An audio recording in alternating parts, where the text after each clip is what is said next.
betul. Tapi yang membawa firman Tuhan itu sama Kak Listia. Mari kita nyanyikan satu lagu ya. Baca kitab suci.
Selamat pagi adik-adik. Nah, apa kabarnya nih? Semoga kalian semua dalam keadaan yang sehat ya. Nah, setelah kita menyanyikan pujian yang dipimpin oleh Kak Kevin, Ella, Ayah, dan Sena tadi, sekarang waktunya kita merenungkan firman Tuhan.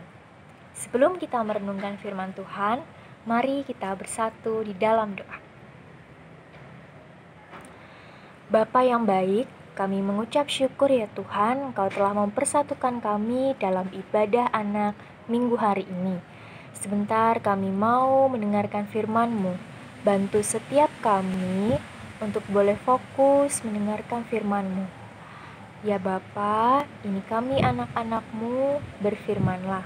Dalam nama Tuhan Yesus kami berdoa dan mengucap syukur. Amin. Nah adik-adik, udah pada siapin Alkitabnya belum?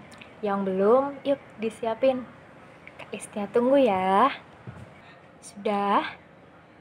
Nah, bacaan kita pada minggu hari ini terambil dari surat Efesus pasal yang ke-6 ayatnya yang ke-10. Kak Listia bacain untuk kita semua ya. Surat Efesus pasal yang ke-6 ayatnya yang ke-10. Akhirnya, hendaklah kamu kuat di dalam Tuhan, di dalam kekuatan kuasa-Nya. Berbahagialah kita yang mendengar firman Tuhan, membacanya, dan melakukannya dalam kehidupan kita sehari-hari. Amin.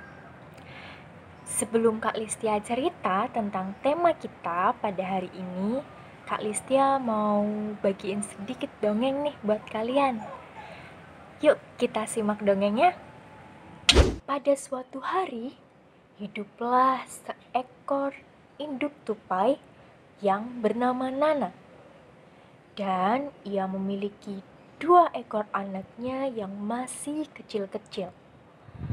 Di pagi hari itu, Nana merasakan badannya tidak enak. Ia lemah dan lemas. Namun, ia harus tetap memberi makan kedua anaknya.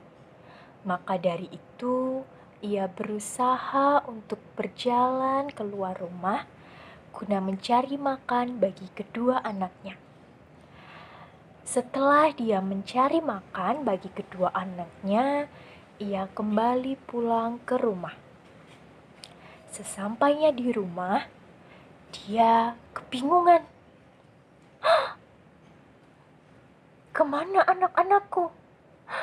Aku tidak melihatnya.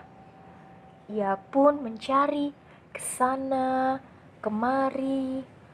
Namun, kedua anak-anaknya tidak kunjung temu. Kemudian ia mencoba mencarinya keluar rumah dan melihat ke atas langit. Dia terkaget. Yang ada di atas langit Ternyata beberapa kelelawar menculik kedua anak-anaknya. Itu kan anak-anakku. Kenapa kelelawar-kelelawar itu mau menculik anak-anakku? Nana sangat ingin mengejar kelelawar itu, tapi ia tak kuasa karena tubuhnya sedang sakit. Ia sangat lemah. Ia hanya mampu berjalan dengan tertatih-tatih. Sambil berjalan dan bertatih-tatih, ia merasakan sedih adik-adik. Dia merasa bahwa sial sekali aku ini. Aku di pagi hari ini sedang sakit, ditambah lagi harus kehilangan kedua anak-anakku yang diculik oleh kelelawar dan dibawa entah kemana. Dalam perjalanannya, dia bertemu dengan Riri. Loh, Nana, mengapa kamu sedih seperti itu? Coba ceritakan padaku. Air matamu berlinang seperti itu. Iya, Riri, aku merasa sangat sedih karena aku sedang sakit pagi hari ini dan ditambah harus kehilangan kedua anakku. Loh, kok bisa? Memangnya kemana kedua anakmu? Tadi sepulang aku mencari makanan untuk mereka, aku melihat mereka diculik oleh kelelawar-kelelawar. Wah, ya ampun. Ya sudah, akan kubantu engkau untuk mencari anak-anakmu. Kemana perginya kelelawar-kelelawar itu tadi? Mereka terbang ke arah utara, Riri. Oke, baik. Tunggulah ya di sini dan aku akan mencari anak-anakmu. Riri pun berlari untuk mencari kedua anak-anak Nana. Namun setelah beberapa saat Riri kembali lagi. Nana, maaf ya, aku tidak berhasil menemukan anak-anakmu. Justru aku mendapat gigitan-gigitan dari kelelawar-kelelawar yang menculik anak-anakmu. Mendengar hal itu, Nana pun menjadi sangat sedih karena kedua anaknya tak berhasil ditemukan. Tapi Nana, kata Riri, aku punya ide lain. Akan kucoba meminta bantuan pada Koko Sri Serigala supaya membantumu untuk mencari anak-anakmu. Sebentar ya, tunggu di sini. Kemudian kelinci pun pergi untuk mencari Koko. Lalu Koko pun menghampiri Nana. Nana, kau terlihat begitu sedih sekali.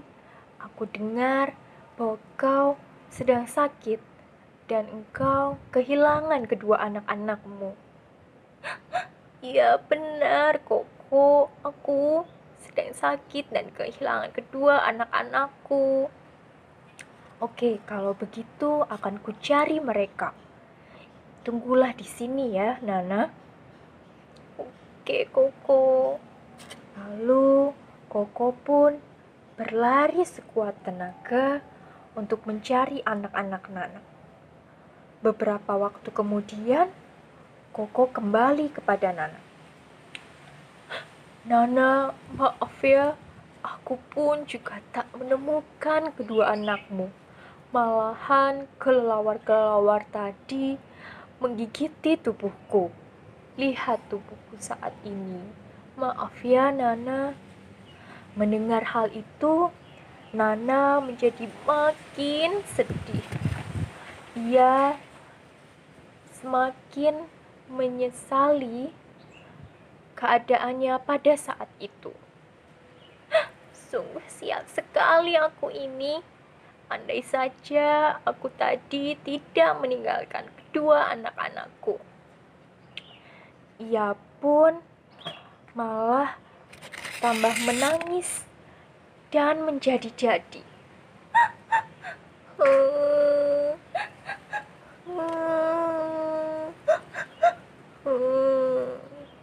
Koko pun yang mendengar hal itu berinisiatif untuk menenangkan Nana. Nana, aku tahu yang kau alami ini tidaklah mudah. Kau sedang sakit, ditambah kau harus kehilangan kedua anak-anakmu. Tapi Nana, hidup harus terus berjalan. Kau tidak dapat berlarut-larut sedih seperti ini. Ini akan buruk bagimu.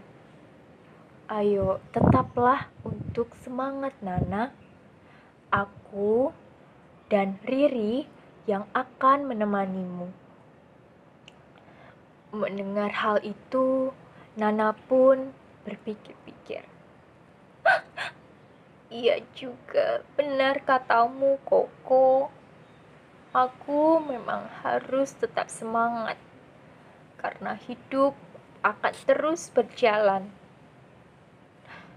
Ya, benar Nana. Berjuanglah untuk tetap kuat.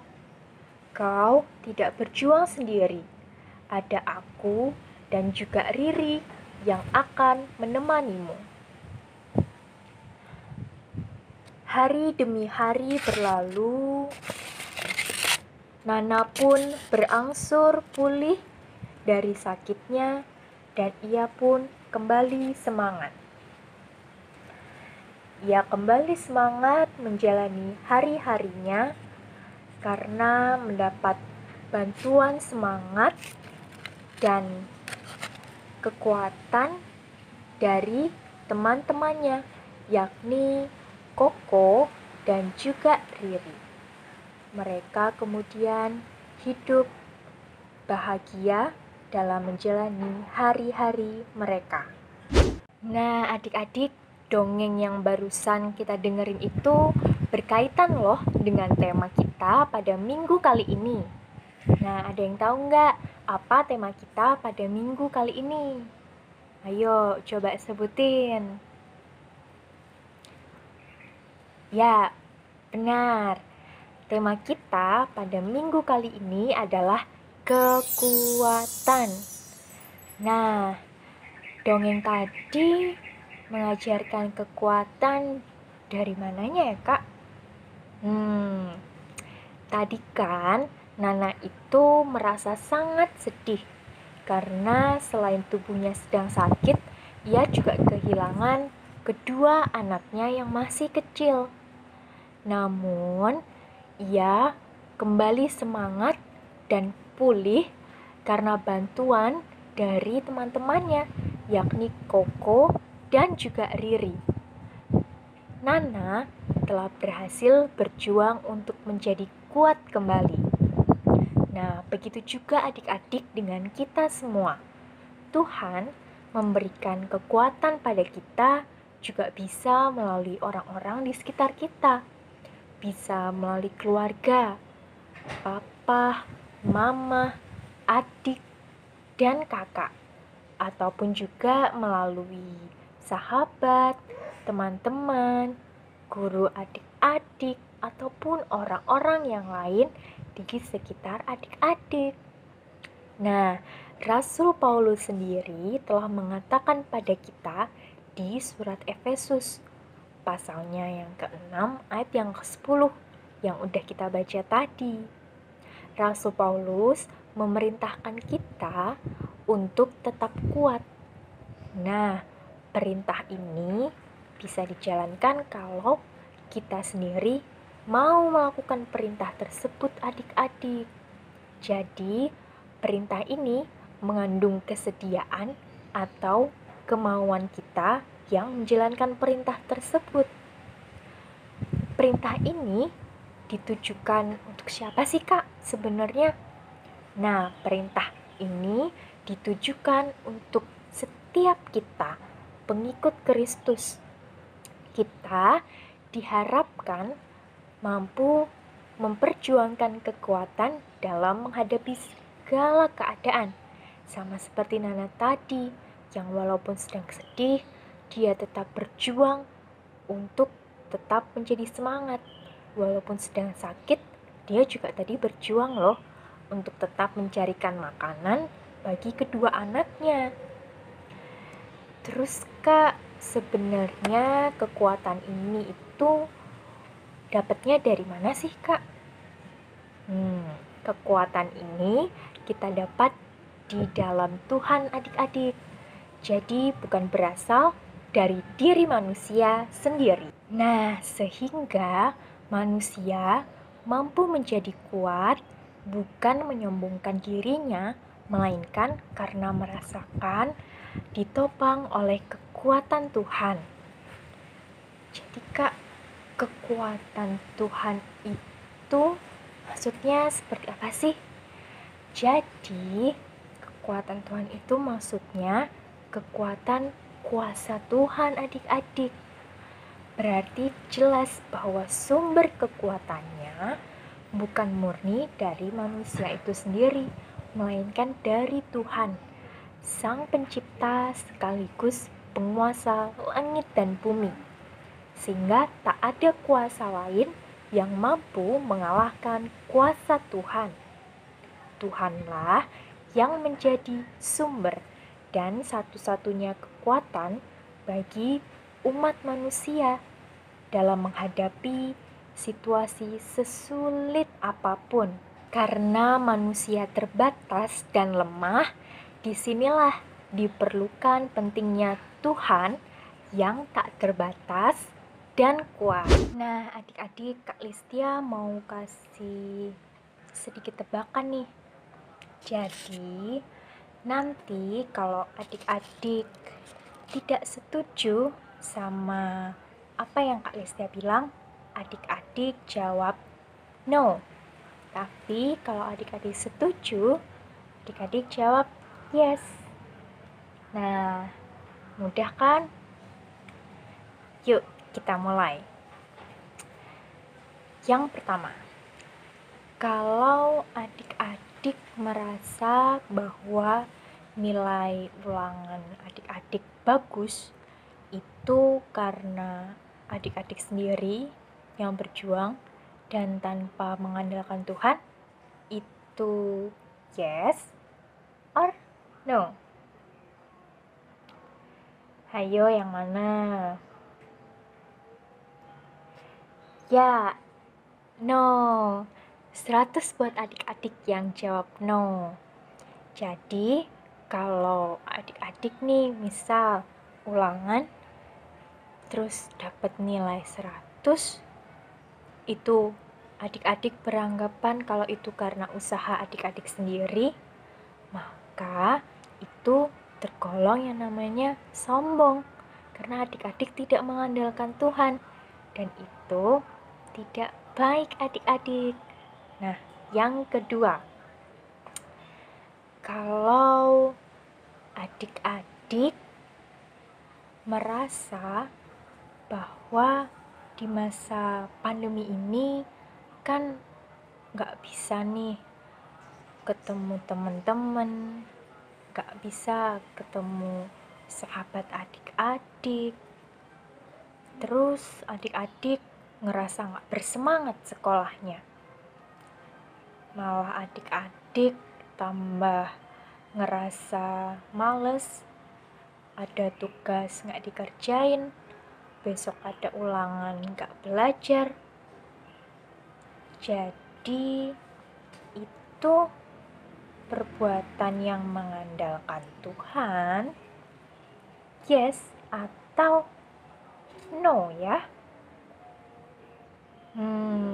Yang mana? Ya, itu juga no. Kenapa bisa no? Karena di dalam situasi sulit seperti itu justru tambah semakin terpuruk dan tidak berjuang untuk bangkit atau berjuang untuk kembali kuat, itu tandanya adik-adik tidak mengandalkan Tuhan.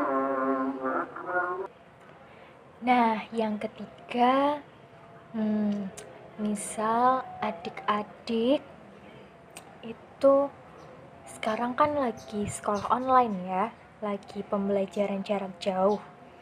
Nah, ada materi-materi sekolah yang adik-adik sulit mengerti, tapi adik-adik mau nih untuk belajar, adik-adik mau untuk berjuang supaya adik-adik mengerti apa sih pelajaran-pelajaran itu.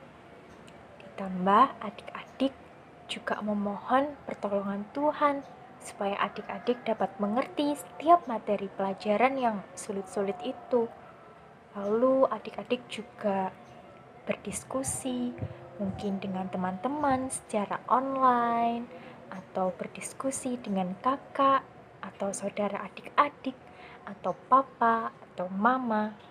Nah, kira-kira yang seperti ini yes atau no?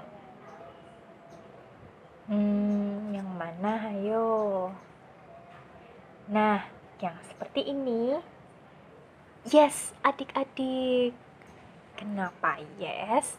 Karena di samping adik-adik berjuang untuk tetap kuat menghadapi situasi pandemi ini, yaitu khususnya sekolah online, adik-adik juga meminta pertolongan Tuhan supaya adik-adik tetap bisa semangat dan rajin dalam menjalani sekolah online ini. Nah, jadi adik-adik, apa sih pesan penting dari cerita firman minggu hari ini? Yuk dicatat yuk. Yang pertama, Tuhan ingin manusia, kakak dan juga adik-adik semua mengandalkan kekuatan Tuhan. Yang kedua, Tuhan ingin manusia mampu dan kuat menghadapi segala peristiwa kehidupan dengan mengandalkan Tuhan. Peristiwa apa aja sih kak? Yaitu tadi, baik senang maupun sedih, kita tetap harus mengandalkan Tuhan. Yang ketiga, Tuhan ingin manusia berjuang menjadi kuat karena mengenal kekuatan dan kekuasaan Tuhan. Yang keempat, Tuhan ingin manusia tidak mudah berputus asa karena ada kekuatan dari Tuhan yang menyertai kita semua. Dan yang kelima, Tuhan ingin manusia bertahan kuat dalam hidup karena ada kekuatan Tuhan yang menyertai. Nah, sampai di sini semoga adik-adik paham ya dan mengerti apa yang Kak Alistia ceritakan ke adik-adik. Dan Kak Alistia berharap adik-adik juga dapat melakukannya dalam kehidupan sehari-hari. Nah, untuk menutup cerita firman kali ini, mari kita bersatu di dalam doa. Bapa yang baik, kami mengucap syukur untuk kebaikan-Mu, karena pada pagi hari ini kami telah belajar untuk tetap menjadi kuat di dalam Tuhan, untuk senantiasa mengandalkan kekuatan Tuhan dalam kehidupan kami sehari-hari. Bapa, ampuni kami jikalau kami masih mengandalkan kekuatan kami sendiri. Hari ini kami boleh tersadar bahwa kami seharusnya mengandalkan Engkau dalam kehidupan kami sehari-hari. Ke depan kami mau untuk senantiasa mengandalkan Engkau dalam kehidupan kami sehari-hari. Terima kasih ya Bapa, hanya dalam nama Tuhan Yesus Kristus kami berdoa. Amin. Wah, firman tadi seru ya. Terima kasih Kak Listia. Terima kasih Kak Listia. Mana Sena? Hah? Mana Sena Sena? hilang. Hah? Tapi kita nyanyi dulu satu lagu ya untuk tutup. Oke. Jalan serta Yesus.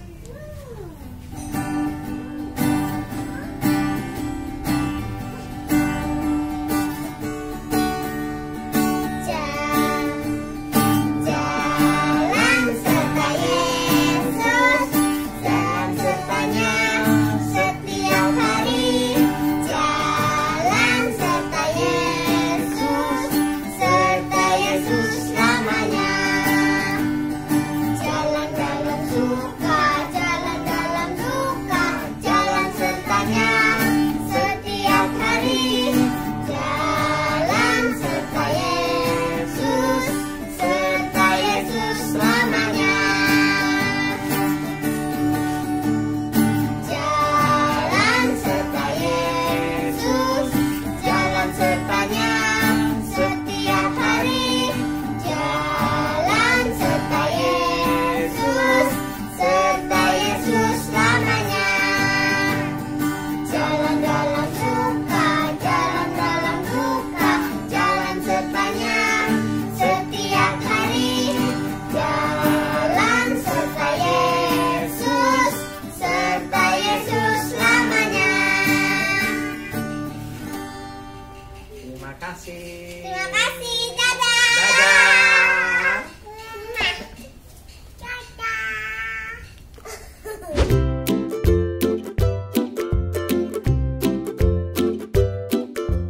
Badannya besar, tapi aneh kakinya pendek. Lebih aneh binatang bebek, lehernya panjang, kakinya pendek.